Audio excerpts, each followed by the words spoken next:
This is a story from a while back. Back when I was younger. At that time, the riverbanks in this area were overflowing with bashers. As I passed by the river on my way home from work, I would always see them, but all I did was walk past them every day. Though it bothered me, I never really did anything about them. Or maybe it's more accurate to say I chose not to. I guess everyone felt the same way. If someone had reached out, maybe their lives could have been changed. But no one did anything. And I was no different from everyone else. Then, one day, I noticed a homeless woman in a basher along the river, someone I'd never seen before. The reason I noticed her among so many others was that she was knitting. Amidst the cardboard homes, the area was filled with cans and newspapers, seemingly collected from outside.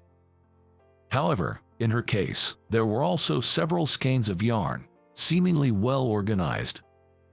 Morning and night, whenever I saw her, she was always knitting something.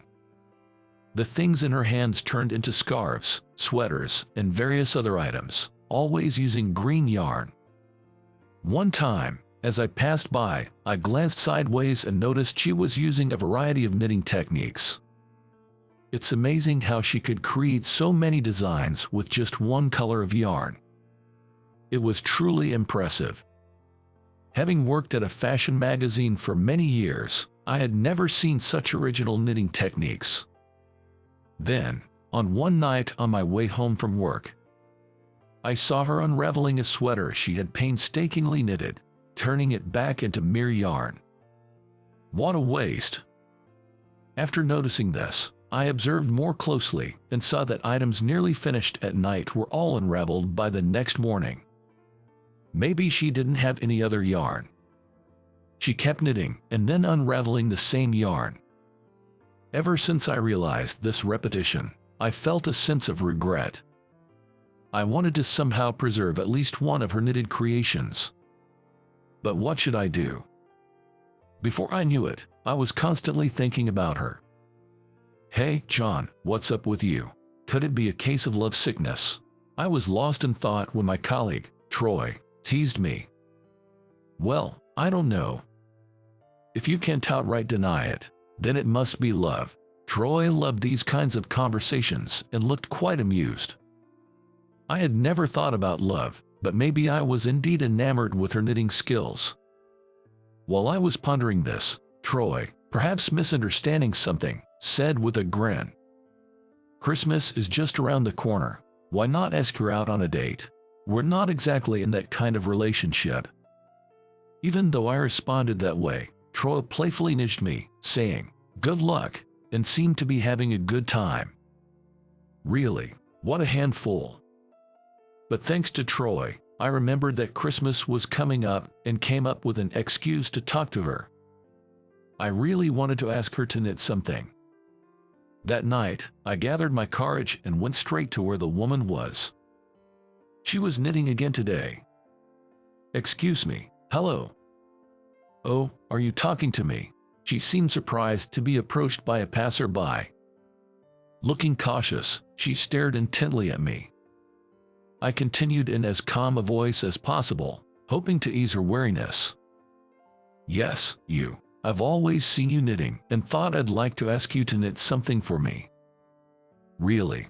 I pulled out a skein of yarn I had just bought from a paper bag. "Could you knit a sweater with this?" She shook her head vehemently and stepped back. "I couldn't possibly do that. Besides, I live like this. I've been watching you from a distance and was impressed by your skills. Of course, I'll pay you. I can pay you in advance. Would you consider doing it?" She hesitated for a bit but then nodded her head in agreement, albeit with confusion. "Okay, I'll do it." From then on, she began knitting the sweater I had requested. Seeing her during my commutes, I started greeting her every morning and evening. When I asked her name, she said it was Katie. "Well, that's amazing. You've made so much progress in just one day. Thank you." I had always admired her work from a distance, but up close, it was truly impressive. I was fascinated to see the yarn taking shape a little more each day. Whenever I praised her, she would look a bit apologetic. "Are you sure someone like me is allowed to be making something for you to wear?" "Absolutely." I reassured her of her talent every time she seemed hesitant. As we talked a bit more each day, she began to share her story. Katie grew up in an orphanage, having no parents since she was very young. Desperate to be independent, she worked hard from her student days, but her jobs never lasted. After moving from job to job, she recently lost her contract at her last company and couldn't find another. Eventually ran out of money and ended up here. "All I can do is knit. I couldn't keep any job for long, but knitting, which I learned as a child, is something I've always continued. I once dreamed of having my own shop filled with my knitting." She smiled faintly. Her skills and sense of design were extraordinary.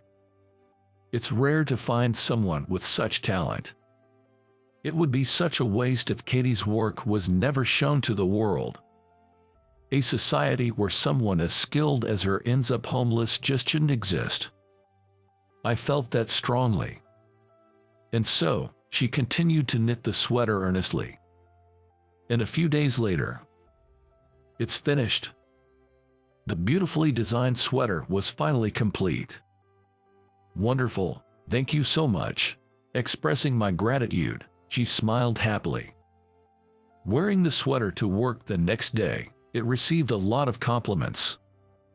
"Wow, what a lovely sweater." All my colleagues praised it. Troy, in particular, seemed to really like it. "Great taste. Which brand is it?" "Well, it was made by a freelance designer who's not yet known to the world. I'd love to meet someone who can create such beautiful designs. It would be interesting to work with her." "That's an idea. I'll talk to her about it." Eager to showcase her talent to the world, I mentioned this opportunity to her after work. "Actually, I work at a publishing house for a fashion magazine. My colleagues really like this sweater and want to meet you. Would you like to visit our editorial department?" She nodded happily, but then her expression turned somber. "Thank you for the kind invitation, but I live like this, and my clothes are all tattered." Indeed, she always wore the same clothes. I knew her background, but it was true that people who didn't know her might judge her appearance. "If you're okay with it, would you like to come to my place? My sister is visiting this weekend. I'll provide a change of clothes and you can take a shower." "That's too much. I couldn't possibly." "Oh, could you teach my sister how to knit? She wants to knit a scarf for her boyfriend. But first, please come to my house." "Okay." So, the following weekend, I invited Katie over to coincide with my sister, Emily's visit. I offered her a shower and I bought her some simple clothes as a gift. When I presented it to her, she shook her head again. "It's too much to accept these clothes. I'm happy just borrowing them." "No, please, don't hesitate to take them. And it would be great if you could teach me how to knit." Reluctantly, she accepted after my sister's insistence. After her bath, Katie, all cleaned up, looked very beautiful. Then I decided to take her to my company. "This is the designer who made my sweater." I introduced her and explained her situation to the gathered employees in the meeting room, but they looked skeptical. I thought she was from some brand. I was expecting someone more impressive. Katie, sensing the whispers and the atmosphere, opened her mouth. "I should leave. Sorry for the intrusion." I hurried after her as she quickly left the meeting room. "Katie, wait, please." I knew I didn't belong here. Tears streaming down her face, she crouched down. "It's not like that at all. I'm sorry for forcing you into this situation. I had brought her here, pushing her beyond her comfort zone." All I could do was apologize as she cried quietly. I thought everyone would understand if I explained the reason, but perhaps that was a naive notion. I intended to be supportive of her, but maybe I was just assuming I understood her situation. After she left the office, I returned to the meeting room. Then, My colleague and the department head, Tom, confronted me. "Who was that woman you brought? What were you thinking?"